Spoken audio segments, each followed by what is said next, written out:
Subscribe करिए हमारे channel target UP TET CTET को और बेल आइकन को दबाइए।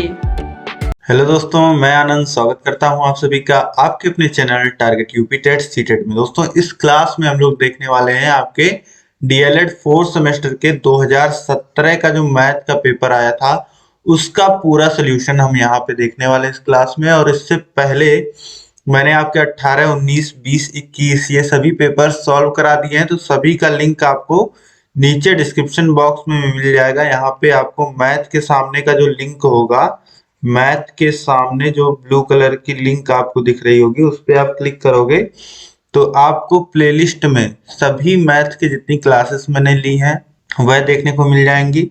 और प्रीवियस ईयर पेपर, राजन पवन सीरीज के सभी बहुविकल्पीय, अति लघुत्तरीय, लघुत्तरीय प्रश्न और मास्टर क्लास आपको देखने को मिल जाएगी। और प्रीवियस पेपर तो मैंने आपको बताया ही मिलेगी, तो सारे वीडियोस आपको देखने को मिल जाएंगे। फॉर्मूले की वीडियो भी मिल जाएगी और आपको डीएलएड में कैसे तैयारी करनी है मैथ्स विषय की यह भी आपको मिल जाएगा देखने को। ठीक है, तो सभी वीडियोस मैंने आपके लिए बना दी हैं। अब चलिए हम लोग देखते हैं यह 2017 का पेपर कैसा आया था और कितना स्कोर आप कर पाते हो, यह आप अपने आप को आंकिएगा। चलिए स्टार्ट करते हैं। देखिए, बहुविकल्पीय प्रश्नों में पहला प्रश्न है, दिया गया है 3 सही 3/8 के घाते 1/3। तो अब देखिए 3 सही 3/8 के घात में दिया गया है 1/3। तो अब इसको कैसे सॉल्व करेंगे? पहले तो सही को हम लोग भिन्न के रूप में लिख लेंगे। अब देखिए यहाँ पे 8 का गुणा 3 में होगा तो 8 त्रिक 24 और ये 3 जो अंश में है न्यूमरेटर में है ये जुड़ जाएगा तो हो जाएगा 27। तो ये आ जाएगा 27/8 के घात में 1/3। अब किसी संख्या के घात में 1/3 है तो उसका मतलब क्या होता है?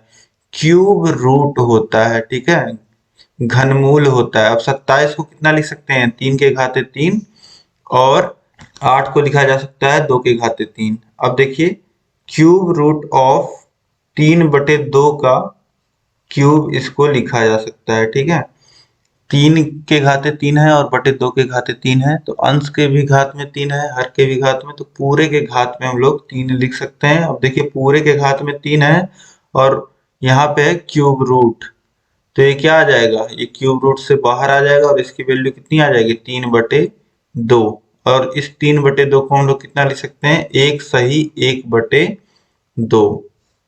तो ऑप्शन सी जो हो जाएगा यहाँ पे ये बिल्कुल सही हो जाएगा। ठीक, अब इसके बाद देखिए दूसरा प्रश्न है, 2 सिक्कों को उछालने पर प्रत्येक घटना के घटित होने की संभावना होगी। आपसे प्रोबेबिलिटी पूछ रहा है, 2 सिक्कों को उछाला जा रहा है तो 2 सिक्कों को उछालने पे जितनी भी घटनाएं हो सकती हैं उसके घटित होने की संभावना क्या है आपसे पूछ रहा है। तो 2 सिक्कों को उछाला जाए तो या तो दोनों पे हेड आ सकता है, या फिर पहले पे हेड दूसरे पे, या फिर पहले पे टेल दूसरे पे हेड, या फिर पहले पे हेड दूसरे पे टेल, या फिर दोनों पे टेल। यही 4 घटनाएं हो सकती हैं और किसी भी एक घटना के आने की संभावना क्या होगी? वह घटना एक बार घटित होगी और कुल कितनी घटनाएं हैं? 4, तो 1/4 होगा सभी घटनाएं। कोई भी घटना आप देख लेंगे तो उसका जो संभावना है घटित होने का वह 1/4 है। आप 2 सिक्का एक साथ उछालेंगे तो ये 4 चीजें होंगी और 4 चीजों में से किसी एक चीज के होने की संभावना 1/4 होगी। ठीक, तो ऑप्शन डी जो हो जाएगा यह बिल्कुल सही हो जाएगा। इसके बाद देखिए प्रश्न संख्या 3 है, किसी चक्रीय चतुर्भुज के सम्मुख कोणों के प्रत्येक युग्म का योग होता है। चक्रीय चतुर्भुज आपको पता है, जो चतुर्भुज वृत्त पे सर्कल पे स्थित होता है उसे हम लोग क्या कहते हैं? चक्रीय चतुर्भुज कहते हैं। और इसके सम्मुख कोणों के प्रत्येक युग्म का जो योग होता है वह 180 अंश होता है। ठीक है, 2 युग्म बनेंगे, आपको पता है 4 कोण होते हैं तो 2 जोड़े बनेंगे और दोनों ही जोड़ों का जो योग होता है, यानी कि पहले जोड़े का योग भी 180 अंश होता है और दूसरे जोड़े का भी योग 180 अंश होता है। इसके बाद देखिए प्रश्न संख्या 4 है, cos थीटा बराबर 1/2 तो sec स्क्वायर थीटा का मान होगा। अब देखिए cos थीटा बराबर 1/2 है तो cos थीटा बराबर कितना लिखा जा सकता है? cos 1/2 कितने की वैल्यू होती है? cos 60 की वैल्यू होती है। ठीक, तो ये हो गया cos थीटा बराबर cos 60, तो थीटा बराबर कितना आ जाएगा? दोनों तरफ cos इनवर्स लेंगे तो थीटा बराबर आ जाएगा 60 डिग्री। ठीक, अब यहाँ से पता चल गया आपको थीटा का मान। तो अब यहाँ पे कोसेक स्क्वायर थीटा में आप थीटा की वैल्यू रख दो 60 डिग्री, और कोसेक 60 की जो वैल्यू होती है वह होती है 2/√3। तो ये हो जाएगा इसका स्क्वायर, 2/√3 का स्क्वायर यानी कि 4/3। वैल्यू जो आ जाएगी 4/3 आ जाएगी। ऑप्शन डी जो हो जाएगा ये बिल्कुल सही हो जाएगा। इसके बाद देखिए क्वेश्चन नंबर 5 है, संख्याओं 8, 10, 13, 10 इस तरीके से आपको संख्याएं दी गई हैं, बहुलक होगा। अब बहुलक आपको पता है निकालते समय हम लोग क्या करते हैं, संख्याओं को आरोही क्रम में लिख लेते हैं, ठीक है। बढ़ते क्रम में या घटते हुए क्रम में लिख लेंगे। तो देखिए 8 2 बार आ रहा है तो 8 को 2 बार लिखेंगे। इसके बाद देखिए 10 जो है वह यहाँ पे 5 बार आ रहा है, तो 10 को 5 बार लिख लेंगे।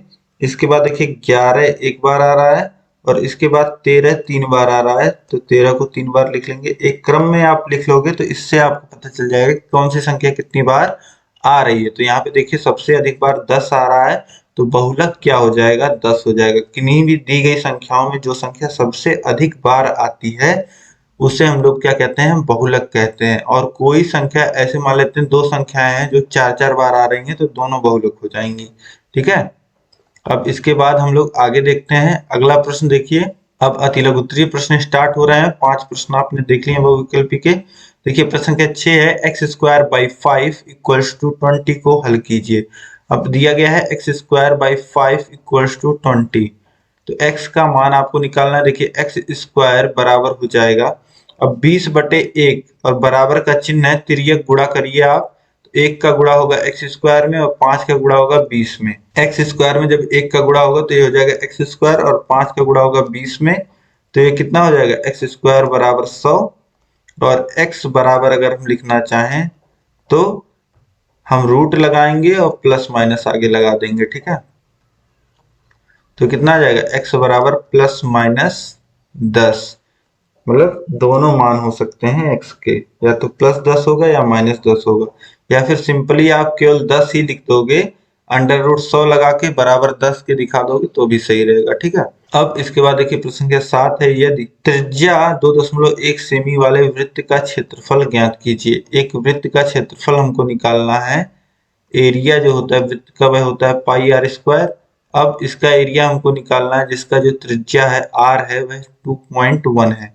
अब पाई की वैल्यू आपको पता है 22/7 होती है, और गुणे r 2.1 गुणे 2.1, क्योंकि वर्ग है। अब 7 से काटिए 2.1 को तो 0.3 आ जाएगा, ठीक। अब यहाँ पे देखिए 0.3 का गुणा अगर हम लोग करें 22 में तो हो जाएगा 6.6, और गुणे 2.1। अब देखिए 21 का गुणा अगर हम लोग 6 में करें तो 21 छक 126 हो जाएगा। 21 छक 126 के 6 हाथ से लगेगा 12, फिर 21 छक 126 और 12 हो जाएगा 138।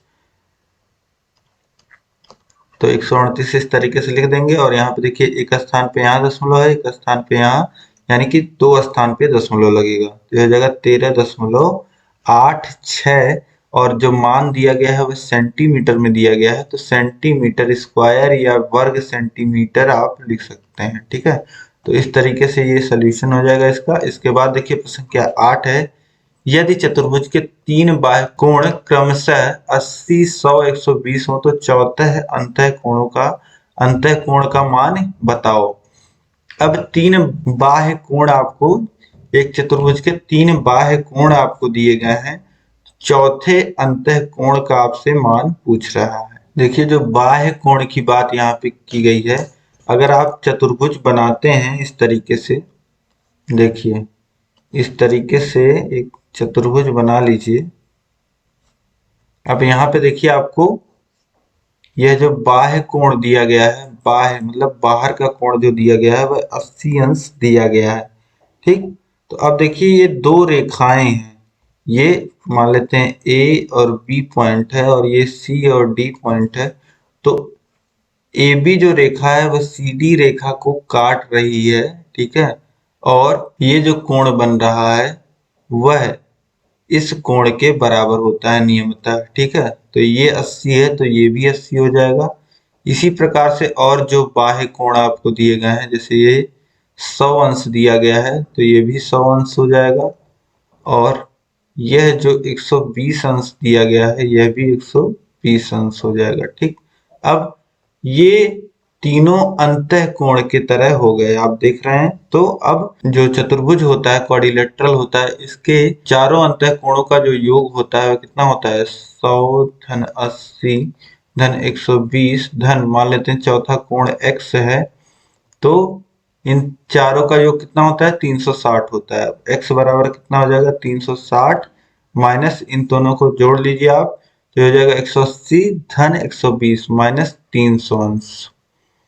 तो x का जो मान आ जाएगा 60 अंश, मतलब ये जो चौथा कोण आ जाएगा जो नहीं पता है आपको, वह हो जाएगा 60 अंश। देखिए प्रश्न 9 है, 10 माइनस 5x बराबर 1 माइनस 2x को हल कीजिए।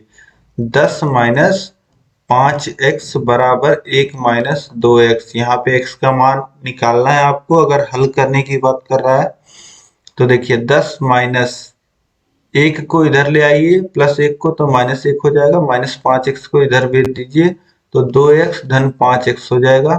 अब इधर देखिए बचेगा 9, 10 में से 1 घट जाएगा और इधर बचेगा 5x में ऋण 2x जुड़ेगा यानी कि 2x घट जाएगा तो बच जाएगा 3x। x का मान बचेगा कितना? 9/3 यानी कि 3। x का जो मान आ गया वो कितना आ गया? 3। यही इसका हल होगा इस समीकरण का। इसके बाद देखते हैं दोस्तों, देखिए प्रश्न संख्या 10 है, एक शंकु के आधार की त्रिज्या 3.5 सेमी, ऊंचाई 12 सेमी, शंकु का आयतन ज्ञात कीजिए। शंकु का आयतन आपको पता होता है, वॉल्यूम कितना होता है? 1/3, और बेलन का आयतन जितना हम लोग लिखते हैं पाई आर स्क्वायर एच। ठीक है, इस तरीके से आप फॉर्मूला याद रख सकते हैं। जितना हम लोग बेलन का फॉर्मूला आपको पता है पाई आर स्क्वायर, जितना उसका वृत्त जो सरफेस एरिया होता है वृत्ताकार का, वृत्त का एरिया इंटू ऊंचाई बेलन की। ठीक, और उसका अगर 1/3 कर दें तो हमें क्या मिल जाता है? शंकु का आयतन मिल जाता है। अब यही फॉर्मूला हमें लगाना है, 1/3, पाई की वैल्यू 22/7 और आर का मान है देखिए 3.5, जिसे हम लोग अगर चाहें तो लिख सकते हैं 7/2। तो 7/2 आर का स्क्वायर है तो 7/2 गुणे 7/2 इस तरीके से लिख सकते हैं। फिर गुणे एच, ऊंचाई कितनी है? ऊंचाई है 12।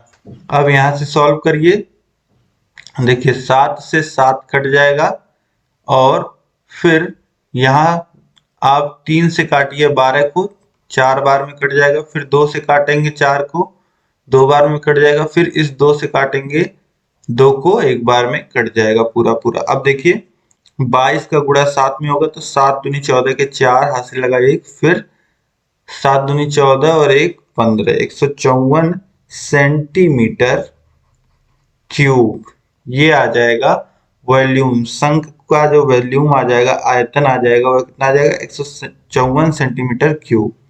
अब इसके बाद देखिए प्रश्न क्या 11 है, अंडर रूट 41 का स्क्वायर। 41 का स्क्वायर कितना होता है? 1681 आएगा। 41 गुणे 41 करोगे आप, और 40 का स्क्वायर कितना आता है? ये आता है 1600। तो अब देखिए रूट में है 1681 माइनस 1600, घटा दीजिए तो बचेगा 81, और रूट 81 को कितना लिख सकते हैं? 9 का स्क्वायर, या फिर सीधे 9 लिख देंगे। ठीक है, तो ये हो जाएगा इसका मान। अब इसके बाद देखिए लघुत्तरीय प्रश्न स्टार्ट हो रहे हैं। प्रश्न संख्या 12 है, 5 मित्रों के भार क्रमशः 40 किलोग्राम, 44 किलोग्राम, 46 किलोग्राम, 47 किलोग्राम और 50 किलोग्राम है। उनके भारों की माध्यिका बताइए। तो अब माध्यिका निकालते समय सबसे पहले हम लोग क्या करते हैं, जो भी संख्याएं दी रहती हैं उनको आरोही बढ़ते या घटते क्रम में हम लोग लगा लेते हैं। देखिए तो 40, 44, 46, 47 और 50 यहाँ पे क्रम में दिया ही गया है। ठीक है, तो क्रम में लगाने की जरूरत भी नहीं है। और माध्यिका का फॉर्मूला क्या होता है? माध्यिका जो होता है, अगर यहाँ पे देखिए n कितनी संख्याएं दी गई हैं? 5 संख्याएं, यानी कि विषम संख्याएं दी गई हैं। तो विषम संख्याओं के लिए माध्यिका क्या लगता है? n धन 1/2वां पद। ठीक है, ये जो आता है उस पद का मान हम लोग यहाँ पे रखते हैं। तो n की वैल्यू है 5, 5 धन 1/2 यानी कि तीसरे पद की वैल्यू हम लोग रखेंगे माध्यिका निकालते समय। तो तीसरा पद यहाँ पे कौन सा है? ये पहला, ये दूसरा और ये तीसरा, यानी कि 46 क्या हो जाएगा? माध्यिका हो जाएगा। जो तीसरा पद होगा वह माध्यिका हो जाएगा। 46 माध्यिका की वैल्यू आ जाएगी। इसके बाद देखिए प्रश्न संख्या 13 है, 2 अंकों की एक संख्या के दहाई का अंक इकाई के अंक से 3 कम है। यदि संख्या अंकों के जोड़ की 4 गुनी हो तो वह संख्या बताइए। अब यहाँ पे प्रश्न को आपको ध्यान से समझना है। प्रश्न कह क्या रहा है कि 2 अंकों की एक संख्या है जिसके दहाई का अंक इकाई के अंक से 3 कम है। अब 2 अंकों की संख्या, जैसे आप मान लीजिए 42 है, तो ये 2 अंकों की संख्या है। इसमें यह इकाई का अंक है और 4 जो है वह दहाई का अंक है। 2 इकाई का अंक है और 4 दहाई का अंक है। इसी तरीके से यहाँ भी बोल रहा है कि एक 2 अंकों की संख्या है जिसके जो दहाई का अंक है वह इकाई के अंक से 3 कम है। यदि संख्या अंकों के जोड़ की 4 गुनी हो तो वह संख्या बताइए। ठीक है। अब यहाँ पे 2 चीजें आपको बताई गई हैं। दोनों चीजों को ध्यान में रखते हुए हम संख्या निकालने का प्रयास करेंगे। चलिए देखते हैं किस प्रकार से हल होगा। अब हम लोग सबसे पहले मान लेते हैं कि जो इकाई का अंक है वह x है और जो दहाई का अंक है वह y है। ठीक, यह मान लेंगे हम। तो संख्या क्या हो जाएगी? जैसे 42 में, संख्या 42 में इकाई का अंक 2 है, दहाई का अंक 4 है, लेकिन संख्या कैसे बनी है? संख्या बनी हुई है 4 गुणे दहाई के अंक में 10 का गुणा धन इकाई के अंक में 1 का गुणा। ऐसे ही सैकड़े का अंक आता तो 100 का गुणा होता। तो ये हो गया 40 धन 2 42। इस तरीके से संख्या बनी हुई है। तो इस तरीके से यहाँ भी संख्या हम लोग लिखेंगे, दहाई में 10 का गुणा करेंगे, दहाई पे जो अंक है उसमें 10 का गुणा करेंगे तो 10 गुणे y हो जाएगा, धन x गुणे 1, ये x ही लिख सकते हैं इसको, यानी कि संख्या क्या हो जाएगी? 10y प्लस x, ये संख्या हो जाएगी। ठीक, अब यहाँ पे क्वेश्चन में जो बोल रहा है वह आपको ध्यान से देखना है और इसी पे क्वेश्चन सॉल्व होगा। देखिए, दहाई का अंक इकाई के अंक से 3 कम है। दहाई का अंक जो है यानी कि y जो है वह x से 3 कम है, तो y बराबर x माइनस 3 हम लोग लिख सकते हैं।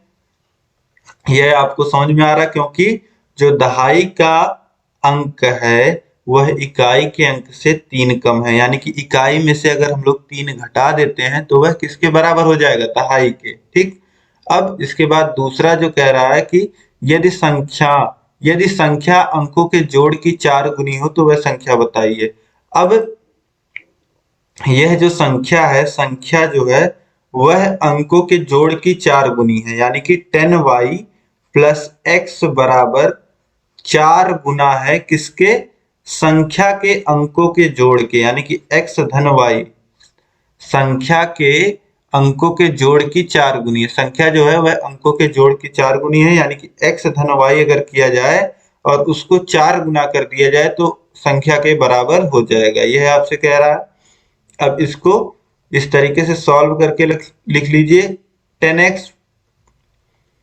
10y प्लस x बराबर 4 का गुणा अंदर होगा ब्रैकेट में, हो जाएगा 4x धन 4y।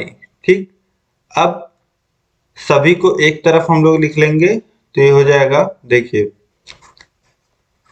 4x plus 4y minus 10y और माइनस x बराबर के उधर ले गए हैं प्लस 10y और प्लस x को।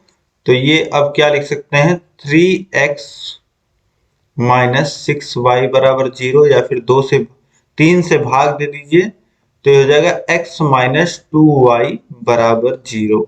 ये दूसरा समीकरण आपको मिल जाएगा। अब 2 समीकरण आपको मिल जा रहे हैं यहाँ से, या फिर पहले समीकरण को हम लोग इस तरह भी लिख सकते हैं, x माइनस y बराबर 3। इसको इस तरीके से भी लिखा जा सकता है। अब दो समीकरण आपके पास दिए गए हैं। पहला समीकरण है x माइनस वाई बराबर 3 और दूसरा जो समीकरण है यह है x माइनस 2y बराबर 0 के। अब यह दो समीकरण हैं, इन्हीं दोनों से हमें वैल्यू निकालनी है। तो देखिए यहाँ पे घटा देंगे तो x का जो कोफिशिएंट है वह समान है, तो यहाँ पे हम घटा देंगे तो हमें वैल्यूज मिल जाएंगी। जब घटाएंगे तो नीचे के जितने हैं वह चिन्ह परिवर्तित हो जाएंगे। जैसे प्लस एक्स है तो माइनस एक्स हो जाएगा, प्लस 2y माइनस 2y है तो प्लस 2y हो जाएगा, और 0 के आगे तो प्लस माइनस कुछ भी लगा दीजिए।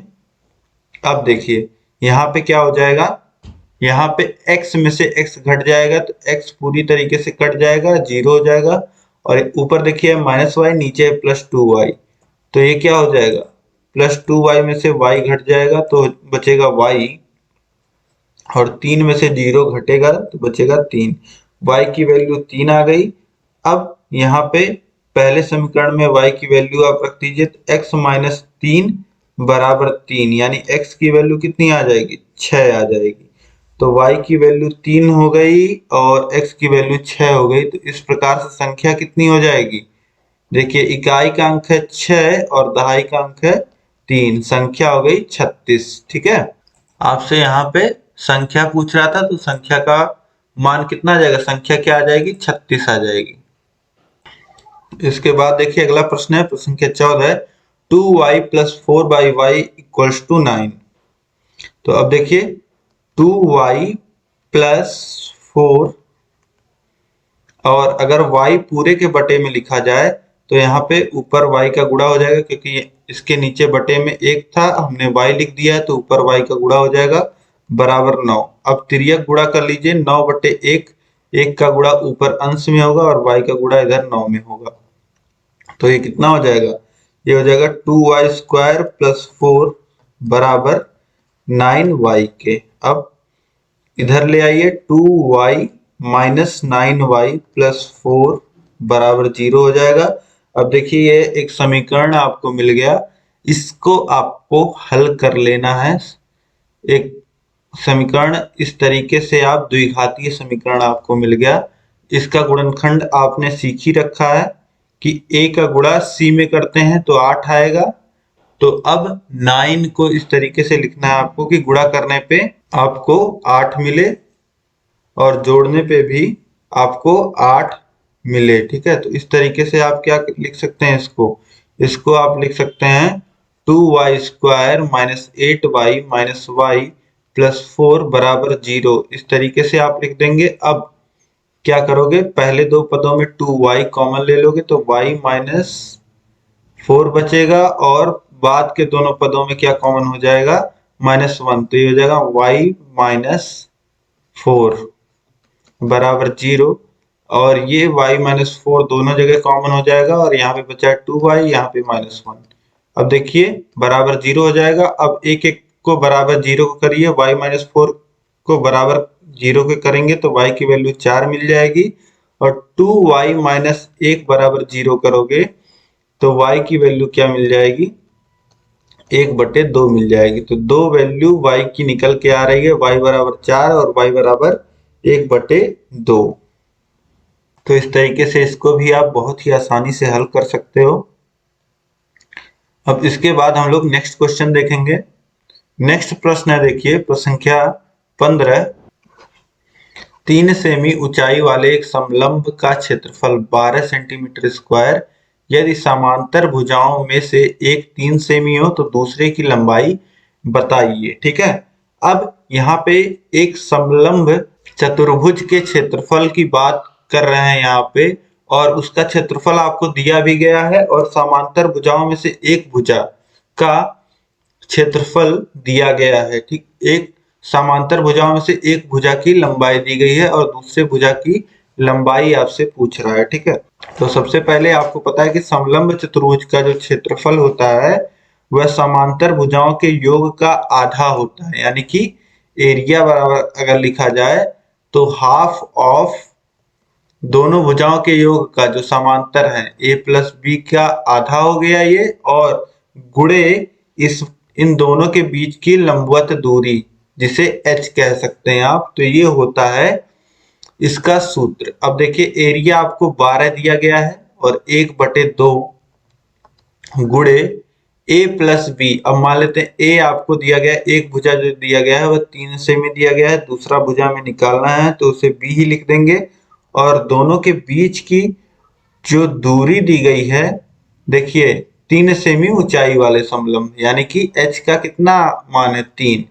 अब देखिए 2 का गुणा उधर हो जाएगा क्योंकि सब गुणे में ही है, तो हो जाएगा 24 बराबर, अब 3 का गुणा ब्रैकेट में होगा, 3 धन b है और गुणे 3 इधर है, तो 24 बराबर 9 धन 3 b आ जाएगा। ठीक, अब घटा दीजिए, 3b बराबर हो जाएगा 24 माइनस 9, यानी कि 15, और b बराबर हो जाएगा 15/3, यानी b की वैल्यू 5 आ जाएगी। तो दूसरी जो भुजा आ जाएगी वह कितनी आ जाएगी, 5 सेंटीमीटर, 5 सेंटीमीटर की आ जाएगी। अब इसके बाद देखिए प्रश्न संख्या 16 है, x into sine 45 into cos 45 plus tan 60 बराबर tan square 45 minus cos square 60 degree में x का मान ज्ञात कीजिए। x की वैल्यू यहाँ पे हमें निकालनी है, तो चलिए देखते हैं इसे किस प्रकार से सॉल्व करेंगे। देखिए यही प्रश्न यहाँ पे दिया गया है, x into sine 45 into cos 45 degree plus tan 60 बराबर tan square 45 degree minus cos square 60 degree. यहाँ पे x की वैल्यू हमको निकालना है, तो देखिए x साइन 45 डिग्री कितना होता है, साइन 45 की जो वैल्यू होती है वह होती है 1/√2, और इनटू कॉस 45 है, इसकी वैल्यू कितनी होती है 1/√2, फिर plus tan 60 degree, tan 60 degree की वैल्यू कितनी होती है √3 होती है, फिर बराबर tan 45 की वैल्यू कितनी होती है 1 होती है, तो tan स्क्वायर 45 है तो 1 का स्क्वायर हो जाएगा माइनस कॉस स्क्वायर 60 डिग्री, तो कॉस 60 की वैल्यू होती है 1/2, तो ये हो जाएगा 1/2 का स्क्वायर। अब देखिए x इंटू, अब 1/√2 का गुणा 1/√2 से होगा तो ये हो जाएगा 1/2। ठीक है, √2 का गुणा √2 में होगा तो हो जाएगा रूट में 4, और रूट में 4 यानी रूट में 2 का स्क्वायर यानी कि 2। ठीक, फिर प्लस √3 बराबर 1 का स्क्वायर तो 1 होगा, और ये हो जाएगा 1/2 का स्क्वायर तो 1/4। अब ये x/2 धन √3 बराबर पूरे के बटे 4 लिख लीजिए, तो ये हो जाएगा 4 माइनस 1 यानी कि 3। अब इसके बाद देखिए आगे हम सॉल्व करते हैं। अब यहां भी हर बराबर करेंगे तो ये हो जाएगा x प्लस 2√3/2 बराबर 3/4। अब तिर्यक गुणा कर लीजिए, 2 का गुणा उधर हो जाएगा और 4 का गुणा इधर हो जाएगा, या फिर केवल 2 का हम लोग गुणा उधर कर लेते हैं। ठीक है, 2 को बटे में जो 2 है उसको उधर भेज देते हैं, तो ये हो जाएगा 3 गुणे 2/4। 4 को 2 से काट दीजिए, 2 बार में कट जाएगा, और ये हो जाएगा x बराबर हमको निकालना है केवल, तो ये हो जाएगा 3/2 माइनस 2√3। ठीक है, ये वैल्यू आ जाएगी। या फिर इसे हम लोग कितना और लिख सकते हैं, इसे इस तरीके से पूरे के बटे 2 लिख करके 3 माइनस 4√3 भी लिख सकते हैं। ये वैल्यू आ जाएगी, x की का जो मान आ जाएगा वह इतना आ जाएगा 3 माइनस 4√3/2। तो इस तरीके से यहाँ से x का मान आप बहुत आसानी से निकाल सकते हो। इसके बाद हम लोग देखेंगे नेक्स्ट क्वेश्चन है, प्रश्न संख्या 17 है, 3 मीटर व्यास का 14 मीटर गहरा कुआं 30 रुपए प्रति घन मीटर के दर से खोदने में कितने रुपए का खर्च आएगा। अब यहाँ पे बोला जा रहा है कि एक कुआं खोदना है जिसका जो व्यास है वह 3 मीटर का है। ठीक है, व्यास जो है, व्यास आपको पता होता है, सर्कल में व्यास होता है, वृत्त में यह कितना है, यह 3 मीटर का है। ठीक, अब इसी 3 मीटर व्यास का हम कुआं खोद रहे हैं, और इसकी गहराई कितनी है, इसकी गहराई है इस कुएं की गहराई है 14 मीटर, 14 मीटर है, और 1 घन मीटर खोदने के लिए 30 रुपए लगते हैं। तो टोटल कितने रुपए खर्च होंगे यह निकालना है। ठीक है, अब देखिए पूरा खर्च निकालने के लिए हम क्या कर सकते हैं, ये जो कुआं खोदा जाएगा इस कुएं का आयतन हम निकाल लेते हैं। तो आयतन जब हम निकालेंगे तो हमें पता चल जाएगा कितने घन मीटर हमको खोदना पड़ेगा। ठीक, यह जब निकल जाएगा तो हमें पता है कि 1 घन मीटर खोदने का कितना रेट है, 30 रुपए। तो हम टोटल का निकाल लेंगे। तो देखिए कैसे सॉल्व करेंगे आगे। सबसे पहले यहाँ पे आयतन हम निकालेंगे। अब देखिए यहाँ पे हम निकालेंगे कुएं का आयतन। कुएं का आयतन जैसे बेलन का आयतन हम लोग निकालते हैं, बेलन का आयतन क्या होता है, पाई आर स्क्वायर एच होता है। वॉल्यूम कितना होता है, पाई आर स्क्वायर एच। देखिए यहाँ पे कितना दिया गया है, 3 मीटर व्यास दिया गया है, यानी कि त्रिज्या कितना हो जाएगा। देखिए पाई की वैल्यू हम लोग लिखते हैं 22/7, त्रिज्या कितना हो जाएगा 3/2 हो जाएगा, यानी कि 3/2 का स्क्वायर, यानी कि 3/2 का 2 बार गुणा इंटू गहराई कितना दिया गया है, 14 दिया गया। 7 से काटिए 14 को, 2 बार में कट जाएगा, यहाँ पे 2 आ जाएगा, और इस 2 से ये 2 कट जाएगा, और इस 2 से आप 22 को काटेंगे तो 11 बार में कट जाएगा। अब v बराबर क्या हो जाएगा, 11 गुणे 3 गुणे 3, और ये आ जाएगा 11 त्रिक 33 और 33 त्रिक 99। वॉल्यूम कितना आ जाएगा, 99 मीटर क्यूब आ जाएगा। ठीक, अब खर्च अगर हम निकालना चाहें तो 1 मीटर क्यूब के लिए लग रहा है 30 रुपए, तो 99 मीटर क्यूब के लिए कितना लगेगा, 99 इंटू 30, 30 का गुणा हो जाएगा इसमें, तो ये कितना आ जाएगा, 3 शून्य अलग से लिखिए, और 9 त्रिक 27 के साथ हाथ से लगा 2, 9 त्रिक 27 के साथ और 2 29, तो 2970 रुपए खर्च आ जाएगा। तो इस तरीके से आप बहुत ही आसानी से खर्च निकाल सकते हैं। इसके बाद देखिए प्रश्न संख्या 18 है, चित्र में त्रिभुज ए बी सी एक समबाहु त्रिभुज है, यानी कि ये ए बी भुजा और ये ए सी भुजा और ये बी सी, ये क्या है, बराबर है। समबाहु त्रिभुज में तीनों भुजाएं बराबर होती हैं। ठीक, तथा डी ई वृत्त पर 2 बिंदु हैं। ये जो डी और ई पॉइंट हैं यह वृत्त पे 2 बिंदु हैं। अब यहाँ पे कोण बीईसी, कोण बीईसी, कोण बीईसी, यानी कि यह कोण बीईसी यही हुआ। तो यह कोण का मान आपसे पूछ रहा है, और कोण बीडीसी, कोण बीडीसी, इस कोण का मान आपसे पूछ रहा है। ठीक है, ये 2 कोण आपसे पूछ रहा है। अब देखिए समबाहु त्रिभुज में जो कोण होते हैं वह 60-60 अंश के होते हैं। तो कोण ए और ये वाला कोण बी यह 60 अंश, और यह जो कोण है सी यह 60 अंश के हो जाएंगे त्रिभुज एबीसी में। अब यहाँ पे आगे सोल्यूशन कैसे होगा, अगर हमें मान निकालना है कोण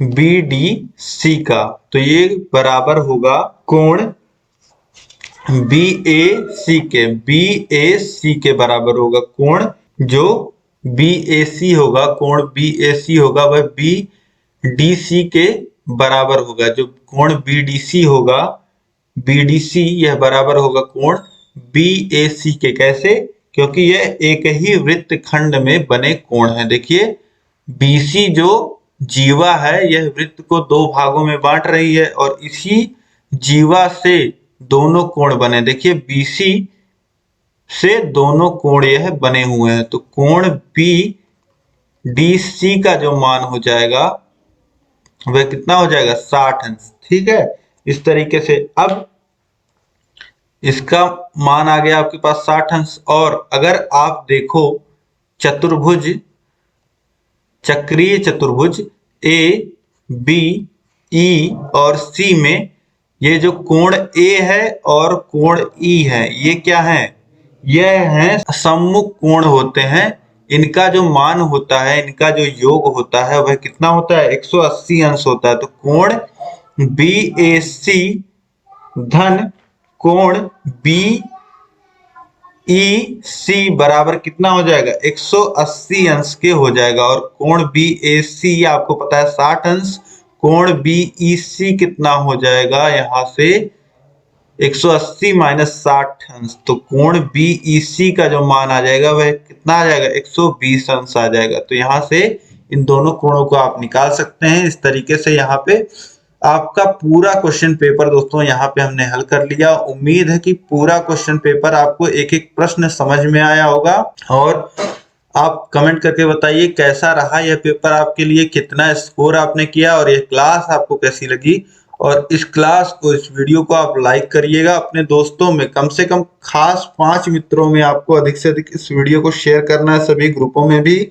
और अभी तक अगर आपने चैनल को सब्सक्राइब नहीं किया है तो चैनल को सब्सक्राइब कर लीजिए और साथ ही बेल आइकन पे ऑल सेलेक्ट कर लीजिएगा ताकि सभी नोटिफिकेशंस आपको मिल पाए। नीचे डिस्क्रिप्शन में आपको सभी लिंक दिए गए हैं, सभी विषयों को आप मुफ्त में पढ़ सकते हैं कभी भी कहीं भी, यूट्यूब के माध्यम से, हमारे चैनल के माध्यम से। और अगर आपको सभी विषय जो हमने हैंड रिटन नोट्स के माध्यम से क्लासेस ली हैं उनका पीडीएफ चाहिए, जो चैप्टर वाइज हमने पढ़ाया है वह पूरा व्यवस्थित चाहिए, बिना डिस्टरबेंस के, आपको बिना प्रचार के सभी क्लासेस को लेना है। सभी क्लासेस में सभी विषयों को चैप्टर वाइज आपको टेस्ट देना है, नोट प्राप्त करने हैं आपको, और आपको मास्टर क्लासेस देखनी है और सभी राजन पवन सीरीज की क्लासेस देखनी है। राजन पवन सीरीज का पीडीएफ चाहिए आपको। और अपने तैयारी को आप कभी भी वीडियोस को सभी डाउनलोड करके पीडीएफ का प्रिंट निकाल के अपनी तैयारी को आप बेहतर करना चाहते हैं तो ये सारी सुविधाएं हमने अपने app target UPTET CTET app में, टीयूसी का आपका अपना ऐप भी है, आप प्ले स्टोर से डाउनलोड करिए और वहां पे 4 सेमेस्टर का कोर्स आपको मिल जाएगा, उसमें इनरोल हो जाइए। आपको सभी सुविधाएं वहां पे मिल पाएंगी और बिना डिस्टरबेंस के आप अपनी तैयारी बहुत बेहतर कर पाएंगे। तो इस वीडियो में दोस्तों अंत तक बने रहने के लिए आप सभी लोग का बहुत बहुत धन्यवाद। जय हिंद।